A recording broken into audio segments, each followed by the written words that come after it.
Программа профессионального обмена давно практикуется во всем мире. Обмен опытом помогает человеку улучшить знания в своей сфере. «Открытый мир» – программа профессионального обмена, которая существует уже почти 20 лет и организует краткосрочные профессиональные визиты в США для участников из России и стран СНГ. Центр «Открытый мир» управляется независимым советом попечителей и осуществляет расширенную круглогодичную программу обменов.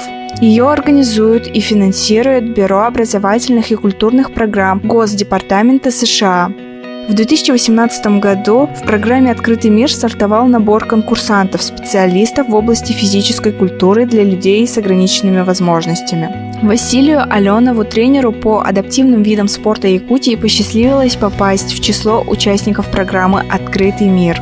Вообще там нам показывали развитие адаптивного спорта в США, как они работают, через какие они там, как они соприкасаются с федеральными властями, как у них проводится тренировочный процесс, как отбор спортсменов, как поощрение спортсменов, как проводится и так далее. Также в каждом университете, и в колледже, и в образовательном учреждении Соединенных Штатов Америки есть, в отличие от нас, есть ресурсный центр поддержки инвалидов. И этот ресурсный центр обеспечивает всем.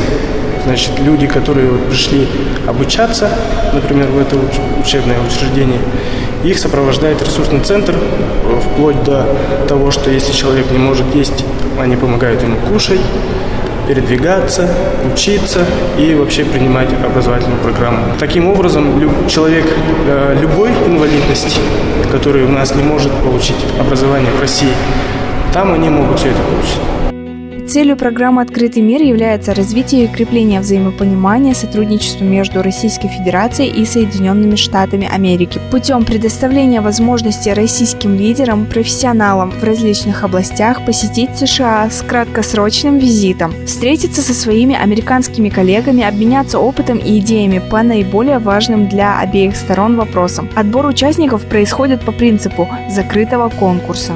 Для участия в программе кандидаты не обязаны владеть английским языком. Нужно подать заявку на электронную почту посольства Соединенных Штатов Америки в Москве и оттуда заполнить анкету со своими достижениями, результатами, что вы хотите от программы, в какой сфере деятельности вы работаете или учитесь, или занимаетесь каким-то видом спорта. Я понял, что мы в России, наш республиканский центр адаптивной физической культуры, в принципе, мы идем в правильном направлении, но в меньших объемах, да? И если продолжать в таком же духе, значит, работать, то у нас все получится.